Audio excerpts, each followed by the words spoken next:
Good afternoon, hello. My name is Daniel. This is the TriathlonDan YouTube channel. I'm here today with Lizzie Rayner. Hi. Lizzie, good afternoon. Thank you very much for letting me join you. I do have a purpose in this training session today, don't I? I've carried a bottle for you. Yeah. We're joining Lizzie on a run session. It's a run off the bike. You've been out for how long on the bike just now? Just over 4 hours. A long time. Yeah. Lizzie's a pro triathlete. As well. I actually watched you gain your pro license in 2022. Oh Yeah, yeah, you got footage. I remember that. And since then, you've obviously been so joining you today, going to talk a little bit about your training, a little bit about your racing, your journey in sport, and all of that good stuff. But yeah, nice. Get out there on the road and let's get go. cracking. Let's go. Lizzie very kindly let me come along with her today on the proviso that you will follow the link in the description down below, on her Instagram, and click follow, because for Lizzie and for people like Lizzie, it really helps us. Yeah, So yeah, it does. Go and do that. Thanks, guys. Right, Okay. So Lizzie, background in the sport then. Where did triathlon begin for you? So I grew up as a swimmer, not seriously. That is what serious swimmers say. That Oswald Turner says yeah, a bit of swimming. Not that level. Right, okay. Not Hannah Monday level, Lucy Charles, Mark Threlfall. I've always done loads of sport. It's probably why I do triathlon. Couldn't pick one. Did cross country at school. I did my first triathlon when I was 12. It was the worst day in that winter. It was in a little RAF base in Wiltshire. Tiny little hangar swimming pool. Horrendous weather around an airfield. Didn't get the bug. And then, like where we are quite rural, it's quite difficult. There's no clubs or anything, so just did school stuff. Played a lot of hockey and cricket. And then when I was 16, our head of PE set up a tri club at school because our school backed onto the leisure centre. So we did that on Friday afternoons, and it was also kind of, I think it coincided with the 2012 Olympics, which was really cool. So that obviously inspired a lot of people. Did a couple more local, just sprint races. Quite lucky around me, we've got a load of lakes, pools, so did that, won a fair few of those. Went to uni, decided to focus a bit more on running, because I went to St Mary's in Twickenham, which is quite renowned. Yeah. Admittedly was, well, genuine words from the head coach, bottom of the pile, having come like 400th at English schools, and which is fair, completely fair. Not really. My parents both run, but doesn't really come naturally to me. But probably the one I love the most, to be fair.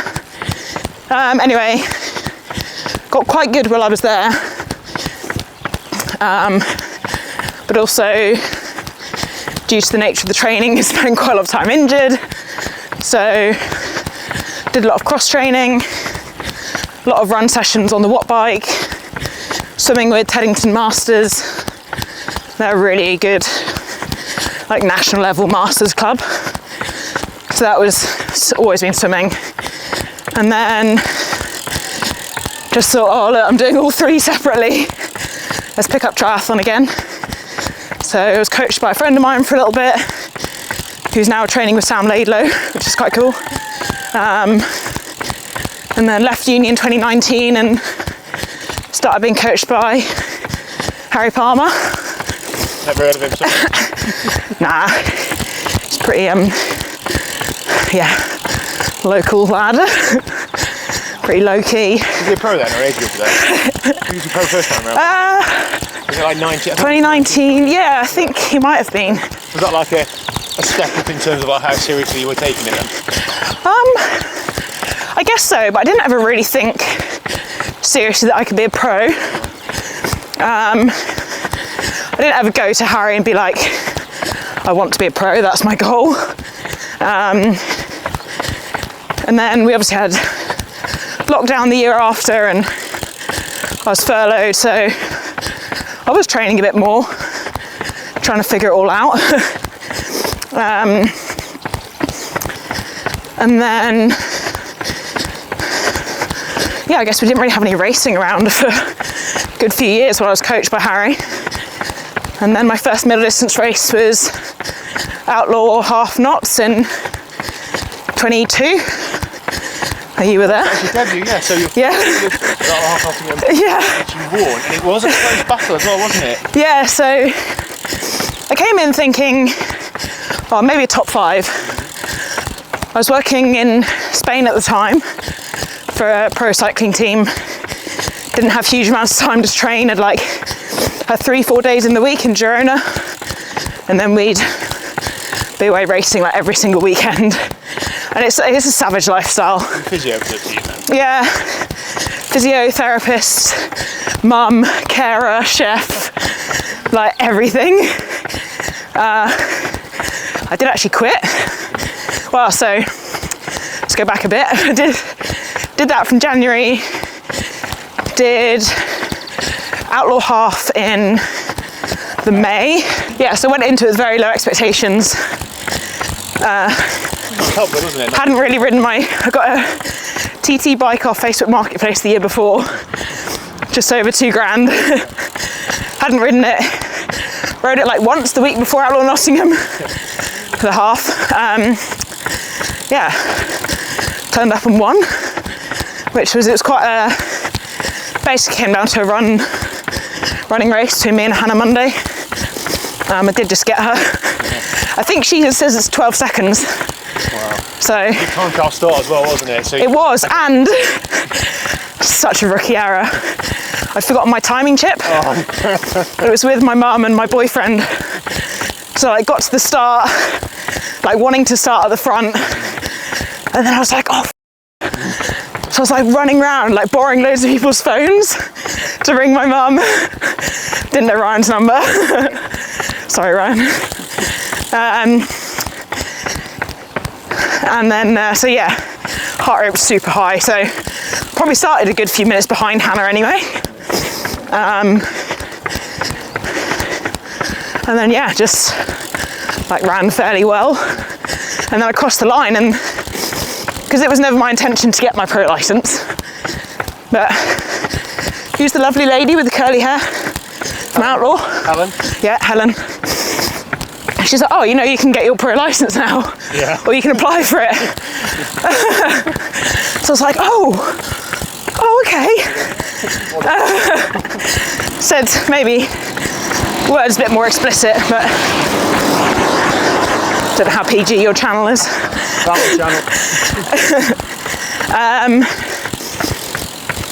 So then I flew back to Girona, did one more stage race, press around to the left, one more stage race with the team. I wasn't having a great time, and obviously had got my pro license. I was like, oh, I'm so unhappy doing this. I could actually just quit my job and move back home and go all in, basically. So that's what I did. Since then, what distances have you been focusing on, and what sort of races have you done? How's it gone? So 70.3. Don't want to do an Ironman yet. Zero desire. My first pro race was, so I took a bit of a leap, and because you don't have to take your pro license straight away when you have it. I did. I thought, I'm gonna do it at some point. Let's take it now. So 70.3 Swansea was my first pro race and my second ever 70.3, which is pretty wild, lining up on the start line with Kat Matthews and Ruth Assel and Alistair Brownlee, which is mad, and is someone you've idolised as you've grown up. I was like, holy, first pro races with Alistair Brownlee. Not with him, but yeah, he had a ridiculous race that day actually.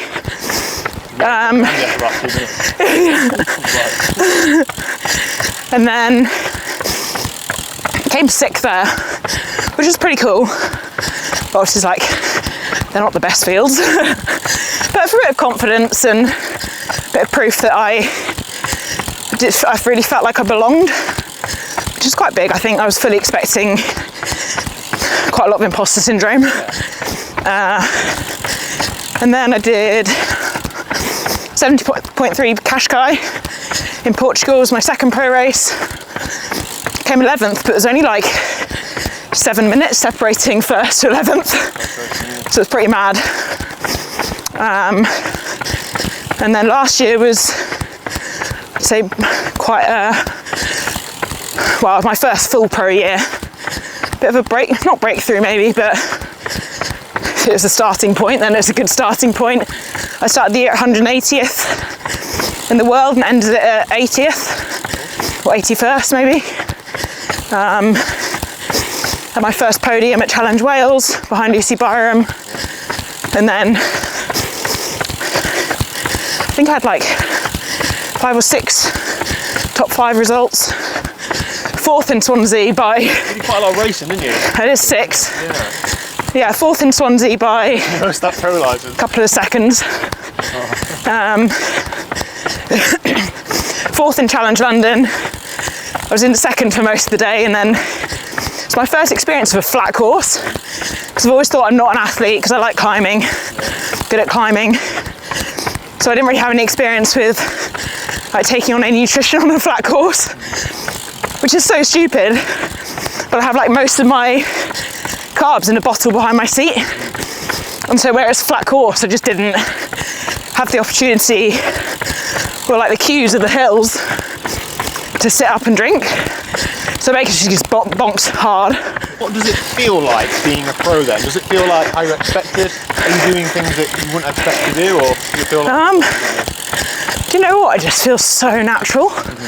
Like, just feels like it's, without being corny, kind of just feels like what I was meant to do. Yeah. Like it feels like it's just fitted in my life so well. And I line up on the start line and think, I really feel like I belong here and that it's what I was meant to do. Yeah. But it was nice last year, like flying under the radar, and no one knew who I was, and which was good because I didn't have any pressure, like from anyone, not from myself, which is quite a new thing. A lot of people say that, don't they? The biggest pressure is... Yeah, 100%. And I've always been a bit of a perfectionist, and I thought it's my pro year, like no one expects anything. Yeah. My first pro year, no one expects anything of me. And then in Belgium I came second, 70.3 knock heist. And that was kind of like that was just like the biggest confidence boost you could ever want. Like, it had a strength of field of about 75. Biggest race by far that I'd done. We were at that race with Ryan, and Harry was there with his videographer James, and we just like had like a really chilled weekend and a good laugh, and I just think I went in so relaxed. So coming into 2024, you've picked up a couple of sponsors, you're a host on the Chase Pack podcast. Does it still feel as low pressure as you just described, or have things changed a bit? I think still quite low pressure, because I've not got any big sponsors, or I just see it as I have a few more people with a bit of belief in me. So yeah, there's obviously a bit more pressure than last year. For me, it's that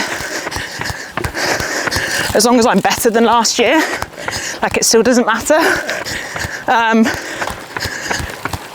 I'd like to be top 50 in the PTO rankings by the end of the year, which I don't think is an unreasonable expectation.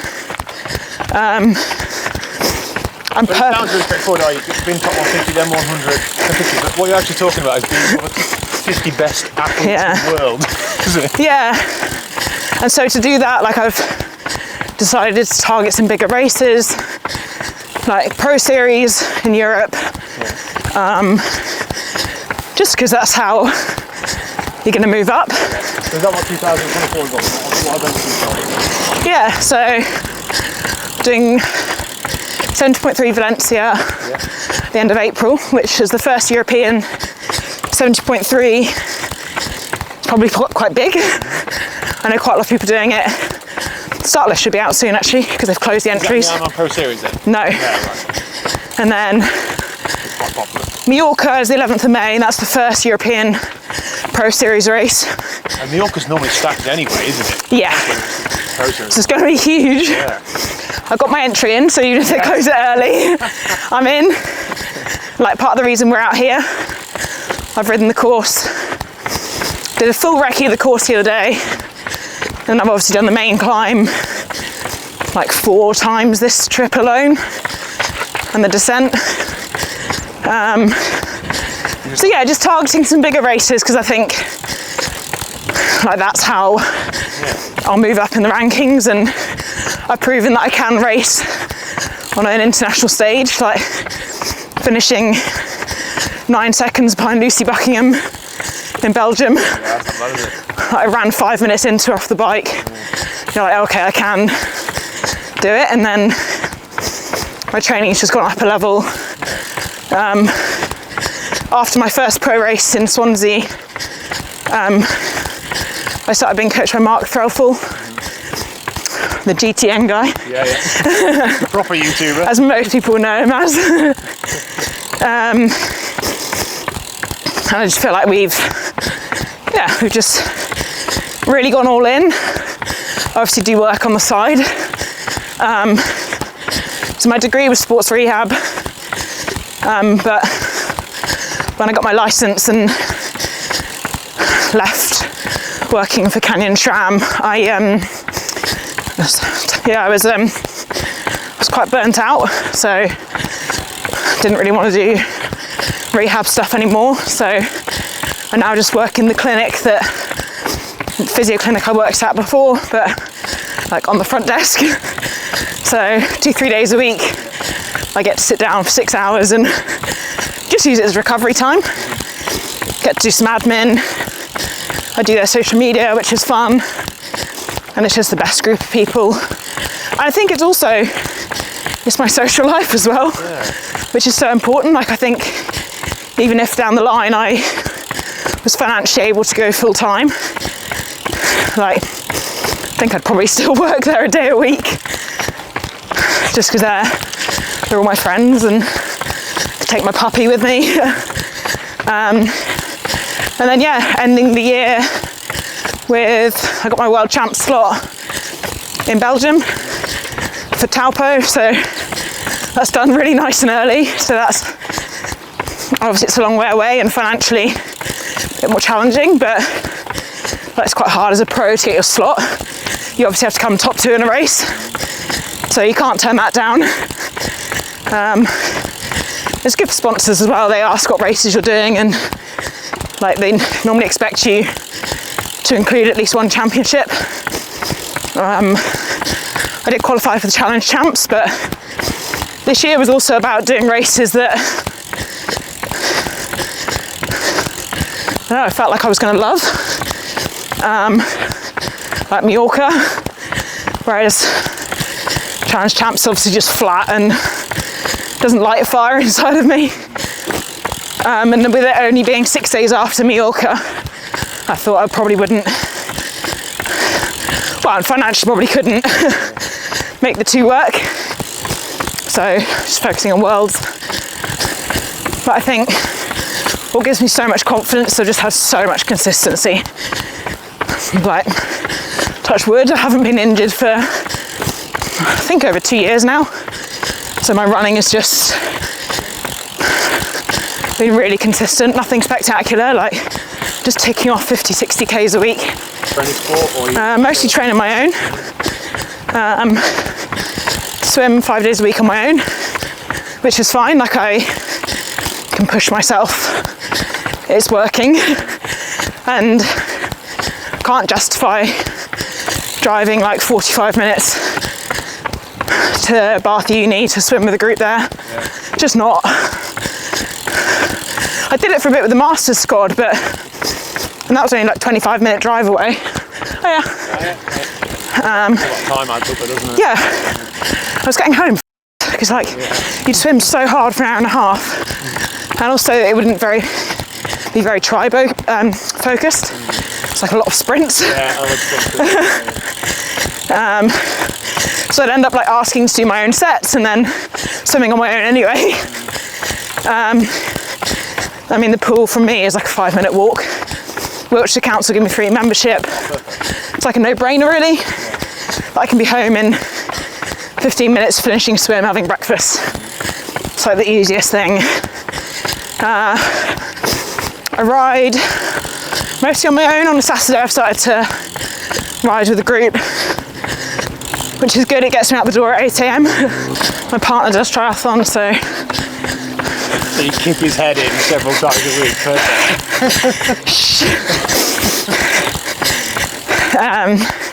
Got to watch his ego.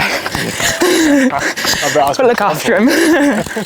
But no, he's we trained a lot together and then he got injured and then lost the love for it a bit. But it's now starting to be coached again, so hopefully we can do a bit more training together. And I've got a friend in Malmesbury, Tom. He's a good age grouper, so he works full time as a pig vet.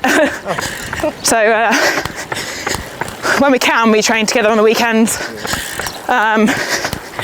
And this winter we started going to Tract with Team Bath on a Tuesday night, which has just been brilliant. Someone to hold you accountable when it's wet and windy and you're like, oh, we don't start training till 7 PM. I've had all day to do it. But then he'll text me, but I'll pick you up at 10 to 6. And you're like, oh, I have no choice. So that's been huge. He's going for sub 3 at London, so it's been a good training partner. So yeah, that's it basically on my own. Session done and dusted then, Lizzie? Happy with how it's gone? Yeah, good. It was a really good run actually. It was really controlled. Surprising after, I do 100 and almost 130 on the bike, so yeah, looking good. One more day before you go back home, is it, or 2 more days? No, I've got 2 more full days. So yeah, I'll join up with the T3 guys tomorrow and Monday, I think. And then I've got almost just under 2 weeks, I think, before we fly to Valencia. Awesome. So a bit of recovery time, and then yeah, should be good to go. Hoping to hit this one quite hard. So yeah, it's exciting. Good stuff. Make sure you follow Lizzie's social medias down below. We'll stay tuned for some good race results this year. Thanks for coming along. Thank you so much. Thank you.